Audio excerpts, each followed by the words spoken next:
November 1943. The war in Italy was supposed to be the soft underbelly of Europe, but instead it became a brutal, muddy slog through mountains and heavy rain. The American advance was not being halted by German fire alone. It was being defeated by a more insidious, relentless enemy, mud and soft ground. At the heart of the American armored force sat the M4 Sherman medium tank. It was a product of the legendary American industrial machine, reliable, easy to mass produce, and boasting a superior engine that rarely failed. Yet the Sherman possessed a critical, structural weakness that threatened to nullify every one of its advantages: narrow tracks. German tank designers, particularly those working on the heavy Tiger and Panther, understood that heavier weight required wider tracks to properly distribute the pressure over soft terrain. The Panther, weighing nearly twice as much as the Sherman, used tracks that were significantly wider, giving it superior flotation and traction over the difficult, unpaved ground of Eastern and Western Europe. The M4 Sherman, designed quickly and cheaply before the U.S. fully entered the war, was given tracks that were simply too narrow for its weight, especially once additional armor and equipment were added. Its ground pressure was dangerously high. This meant that while the Sherman excelled on roads and hard ground, a light rain or a simple muddy field could turn the M4 into a sitting target, immobilized and sinking into the mire. Field reports flowing back from commanders in Italy and later from the initial fighting in Normandy were grim. Tanks were being abandoned not due to direct hits, but due to mechanical immobilization. A Sherman stuck in the mud was a Sherman that was easily destroyed by German infantry with anti-tank weapons, leading to the devastating reputation that the M4 was a death trap. The German Wehrmacht tank crews and engineers quickly identified this flaw. Their strategy became simple: lure the American tanks off the roads and into the soft fields, where the superior flotation of their own heavy armor would prevail. The conflict for armored dominance was thus often decided not by the thickness of the steel or the size of the gun, but by the surface area of the track touching the ground. The American Ordnance Department faced a crisis of design and doctrine. They could not simply halt production of the M4 to design a completely new chassis or widen the suspension. The war demanded tanks now. They needed a fast, cheap, and immediately effective solution that could be applied not to the millions of vehicles still in factories, but to the thousands already fighting and sinking overseas. The solution would not come from an elaborate redesign by MIT engineers, but from the brutal, pragmatic ingenuity of the tank crews and mechanics fighting the war in the field. They needed to turn the Sherman's greatest weakness, its narrow footprint, into an advantage, and they needed to do it using only what they had: scraps of steel and a basic welding torch. This improvised, field-tested idea would ultimately transform the M4 into a reliable, all-terrain fighter, saving the lives of thousands of tankers and preserving the pace of the Allied advance. The solution to the Sherman's mobility crisis emerged not from the official design bureaus of Detroit, but from the muddy repair depots near the front lines. Particularly during the bleak Italian campaign, tank crews and field mechanics, weary of watching their vehicles sink into the mud and be incinerated, took matters into their own hands. They understood that the official solution, widening the track entirely, was a logistical impossibility, so they looked for ways to increase the effective width of the track without replacing the entire suspension. The earliest, most desperate attempts involved using whatever was available. Crews would often weld short lengths of angle iron, pieces of wood, or spare track grousers, the metal cleats on the track, to the outside edges of the existing narrow tracks. The effect was immediate and dramatic. These simple protrusions increased the traction area, giving the tank the crucial extra bite it needed to pull itself out of soft ground or climb steep, muddy banks that had previously proven impassable. This improvised solution became known informally as duckbills, or simply extensions. The most practical and standardized solution came from the systematic use of scrap steel. Mechanics discovered that the extended end connectors, the simple metal pieces linking the track shoe to the end of the track, could be modified.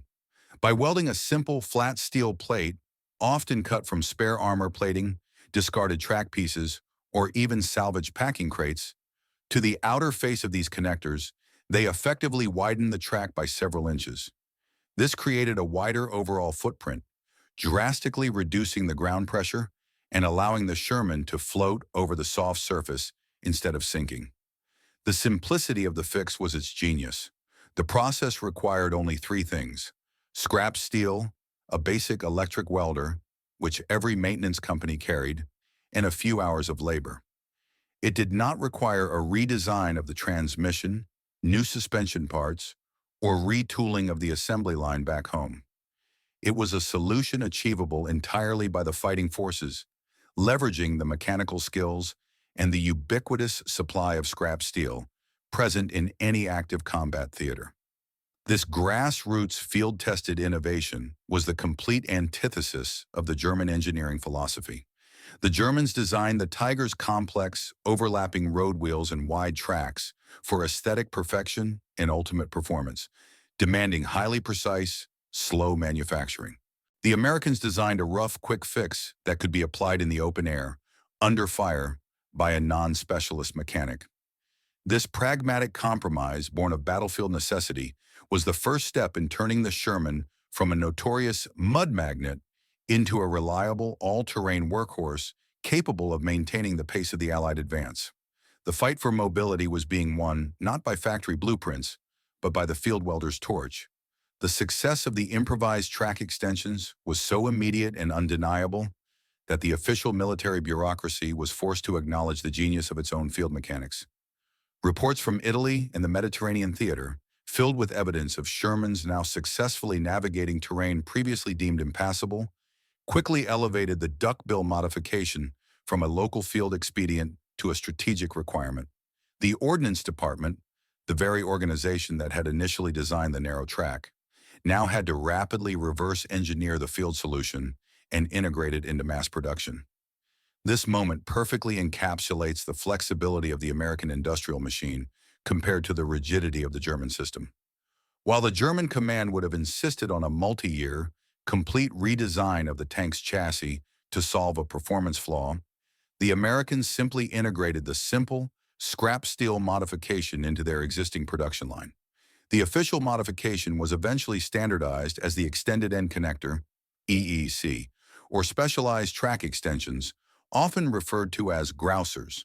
These were essentially standardized, mass-produced versions of the steel plate that mechanics had been welding onto the tracks. Once standardized, these parts could be manufactured quickly and cheaply by the same factories producing other track components. This eliminated the need for scarce battlefield labor and the risky improvisation of welding scrap steel under fire. The beauty of the solution lay in its logistical simplicity. The extended end connectors were designed to be easily bolted onto the existing track system, not welded. This meant that the upgrade could be performed either at stateside depots before shipment or by maintenance units overseas without the specialized machinery or extensive labor required for welding. It was a true plug-and-play field modification, a trademark of American industrial design. By 1944, every new Sherman rolling off the assembly lines at the Detroit Arsenal and other manufacturing plants came equipped with the necessary components to dramatically increase its flotation. Furthermore, massive shipments of the extended end connectors were sent overseas to upgrade the thousands of older M4 models already fighting in Europe and the Pacific. The quick application of these simple steel extensions effectively solved the Sherman's most critical mobility flaw. The German command, meanwhile, continued to pour immense resources into the production and maintenance of the highly complex, interlocking road wheel system of the Panther. While theoretically superior for ride comfort and weight distribution, the Panther system was notoriously fragile and demanded perfect conditions. A single strike or obstruction could jam the overlapping road wheels, requiring hours, sometimes days, of specialized repair to fix. The American solution, born of humble necessity and formalized with a simple bolt, made the Sherman slower to break down and exponentially easier to repair, ensuring that the sheer number of operational American tanks in the field far outpaced the availability of the theoretically superior German armor. The widespread adoption of the simple track extension fundamentally altered the strategic math of the European ground war. Before the modification, the high ground pressure of the Sherman meant that commanders had to constantly check weather forecasts and ground conditions, often delaying advances due to fear of immobilization. This imposed a crippling element of predictability on the American offensive. allowing the German defenders to accurately anticipate movement and consolidate defenses. The simple steel extension changed the equation. The M4 Sherman, now equipped with the wider, field-proven track system, gained a crucial increase in flotation and traction. While it still did not achieve the superior low-ground pressure of the massive German Tiger II, it gained enough mobility to reliably traverse the difficult, muddy, and often unpaved secondary roads and fields of the European theater. This meant American armored commanders gained a new invaluable weapon: operational unpredictability. The German tactics of luring American tanks into known soft areas, fields turned into mud traps by artillery, began to fail. A German tank crew, relying on the superior width of their own tracks, might take a defensive position in a muddy area, confident that the Shermans could not reach them. They were often shocked to see the supposedly vulnerable M4s, now subtly modified with the wider track grousers, churning through the mire and engaging them. The psychological effect of seeing the inferior American tank succeeding in terrain designed to defeat it was immense, breeding doubt and demoralization among German crews. Furthermore, the simplicity of the fix meant that the Sherman's greatest virtue, availability, was maximized. The modification increased the tank's mobility without adding complexity to its famously reliable engine or drivetrain. The American supply chain, built on the principle of standardized mass production, could easily ship the simple steel extensions, ensuring that every operational theater, from the mud of Italy to the forests of the Ardennes, could rapidly upgrade its tank fleet. The ultimate contrast lay in the repair yards. A German tank immobilized by a broken track or stuck in the mud often required a massive FAMO recovery tractor or another heavy vehicle, and many hours of specialized engineer labor to extract.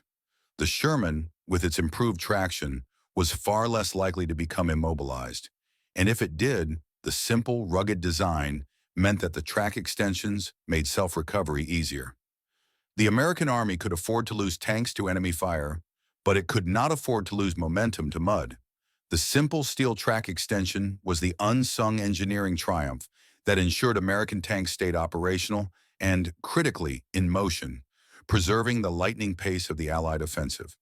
The contrast between the American field fix and the high-performance German design reached its tragic climax in the mechanical flaws of the Panther tank, the German masterpiece of the war. The Panther was theoretically superior to the Sherman in armor and firepower, but its engineering proved fatally fragile in the face of sustained combat. The most catastrophic mechanical weakness of the Panther lay in its drivetrain and complex suspension, the very components designed to give it superior mobility. The Panther's sophisticated overlapping road wheel system, Schachterlaufwerk, was a mechanical marvel designed to distribute weight perfectly and provide an incredibly smooth ride. However, this complexity made the system prone to failure under the brutal conditions of the eastern and western fronts. Mud, rocks, or a mine hit often resulted in a catastrophic failure of the final drive, immobilizing the tank. The maintenance manual for the Panther demanded clean, well-lit stationary environments for repairs, often requiring the use of specialized lifting gear to access the complex, interlocking road wheels. Crucially, the lifespan of the Panther's final drive was notoriously short, often failing entirely after just 150 to 200 miles of operation, regardless of enemy action. German repair yards were constantly choked with broken-down Panthers, tanks that were abandoned not because of American firepower, but because of internal mechanical suicide. The American Sherman, equipped with its simple field-tested extended-end connectors, exposed this German weakness. The Sherman's simple vertical bullet spring suspension, VVSS, while rougher, was incredibly robust and easy to access. While the Panther achieved a slightly superior ground pressure due to its wide, complex track system, the Sherman's quick fix allowed it to achieve adequate mobility with superior reliability. The statistical proof was crushing. While the Panther was being abandoned by its crews due to a failed transmission or a jammed suspension, requiring days of specialized labor to fix, the Sherman, if immobilized, could often be repaired or extracted by its own crew in a recovery vehicle within hours. The simple steel extensions on the Sherman's tracks ensured that the tank kept moving, maximizing its operational time in the field. The complex, theoretically brilliant German engineering was utterly defeated by the American commitment to rugged simplicity and speed of repair. The field-welded steel was the strategic compromise that allowed the thousands of Shermans to simply outlast, outmaneuver, and outnumber the theoretically superior German armor. The battlefield efficiency of an armored division is not measured by the maximum thickness of its armor or the penetration depth of its gun. It is measured by availability, the percentage of tanks ready to fight on any given morning. This is the single metric where the simple American steel track extensions created a gap that the German army could never close. The German system, prioritizing complex performance, suffered from chronically low availability rates. Reports from the Panzer commissions frequently showed that the most powerful tanks, the Panther and the Tiger, often had availability rates as low as 20% to 40% at the start of major operations. A majority of their superb armor was sitting immobile in maintenance depots, waiting for specialized parts, particularly for the over-engineered drivetrain and suspension components that frequently failed under combat stress. The American M4 Sherman, by contrast, consistently maintained availability rates of 80% to 90% across the European theater. The simple, rugged VVSS suspension, combined with the quick, standardized fix of the track extensions, ensured that the M4 was rarely taken out of action by mechanical failure alone. The modularity and simplicity of its engine bay meant that major repairs could be executed far faster than the complex engine swaps required by the German designs. The strategic consequence of this numerical disparity was absolute. The German army was constantly fighting a war of numbers it could not win. When a German commander saw a column of 50 Shermans, he could assume that 45 of them were ready to engage. When an American commander saw a column of 50 Panthers, he could assume that only 15 to 20 were combat operational. This massive concealed advantage, built from the ground up by small iterative engineering fixes like the track extensions, allowed Allied forces to execute overwhelming numerical assaults at the point of decision, even when individual German tanks possessed technical superiority. The simple track modification did more than help the Sherman traverse mud. It made the M4 a more reliable asset in the brutal economy of the armored battlefield. It was a victory of simple, durable design over complex, fragile perfection, ensuring that American tanks remained operational and constantly cycling through the front line, maintaining a relentless pressure that mathematically ground the German armored reserve to dust.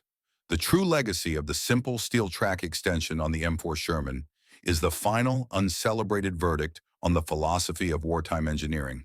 The German High Command and its designers had staked their entire armored superiority on the concept of the masterpiece, the Tiger and the Panther, believing that superior armor and firepower would inevitably defeat sheer numbers. They failed to account for the crucial logistical details that determine battlefield victory. The American M4 Sherman, initially a humble, flawed design with a tendency to get stuck, was iteratively improved not by costly, massive factory retooling, but by simple, field-expedient innovations that were quickly standardized.